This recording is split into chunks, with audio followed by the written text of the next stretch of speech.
Tax से जुड़ी हर उलझनों को दूर करने के लिए लेकर हम हाजिर हैं आपका पसंदीदा शो टैक्स गुरु, जहां नियमों के दायरे में रहकर टैक्स बचाने के एक से बढ़कर एक तरीके हम आपको बताते हैं। नमस्कार, मैं हूं लक्ष्मण राय और हमारे साथ इस बार होंगे जाने माने टैक्स एक्सपर्ट मुकेश पटेल साहब, जो कि अहमदाबाद से हमारे साथ जुड़े हैं। मुकेश जी नमस्कार, कैसे हैं आप जी? ऑल गुड, बस अब क्रिसमस और न्यू ईयर का इंतजार है। चलिए, आपको पहले से ही शुभकामनाएं। और अहमदाबाद में ठंड बढ़ गई है कि नहीं?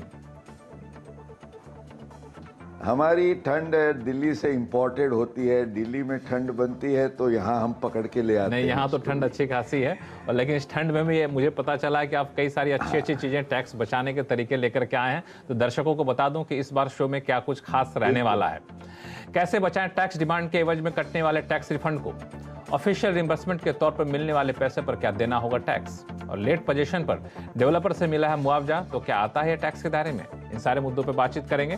लेकिन सबसे पहला मुद्दा, अक्सर लोग जब टैक्स रिफंड फाइल करते हैं, आईटीआर फाइल करते हैं, तो रिफंड बनता है, उम्मीदें बैठे रहते हैं कि रिफंड आएगा, कुछ पैसे का कुछ इस्तेमाल किया जाएगा। लेकिन पता चलता है एन वक्त पे कि उनको पैसा मिल ही नहीं रहा है, और जब छानबीन की जाती है तो ये उनको आता है कि ये हमारे ऊपर टैक्स डिमांड बन रहा था, उस टैक्स डिमांड के वजह में टैक्स रिफंड काट लिया गया।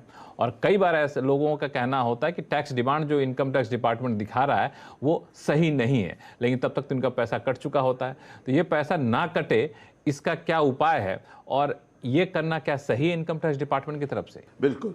अब लक्ष्मण जी, आपकी बात बिल्कुल सही है, पर इनकम टैक्स एक्ट का एक इम्पॉर्टेंट प्रावधान है सेक्शन 245। उसको हम अगर समझ लें तो ये कहता है कि आपको कोई भी रिफंड बनता है, और रिफंड जो बनता है आपको कुछ देने का होता है, पर अगर इनकम टैक्स डिपार्टमेंट आपसे कुछ मांग रहा है और उसे कुछ लेना है तो वो देने के सामने लेने का हिसाब तो होना चाहिए। That is a simple rule of law under section 245। तो ये प्रोविजन में तो कोई गलती नहीं है, इट्स अ फेयर प्रोविजन। पर जैसे आपने बताया कि सवाल ये है कि अगर मेरे हिसाब से मेरे सामने कोई डिमांड है ही नहीं, या जो डिमांड बताई जा रही है वो गलत है, और रिफंड मेरा काटा जाए, तो इसमें तो बड़ी गड़बड़ होगी, इट्स वेरी अनफेयर। तो इसके लिए सीबीडीटी ने कुछ एक विशेष सर्कुलर्स 2012 से लेके जारी किए।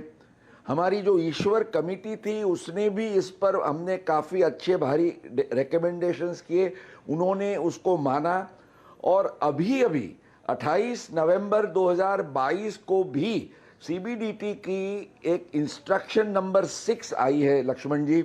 इसमें कुछ इम्पोर्टेंट क्लैरिफिकेशंस किए गए हैं। आगे मैं समझ लूं आपसे कि गाइडलाइन क्या है, क्योंकि गाइडलाइन के बारे में आप समझा देंगे तो दर्शकों को ये होगा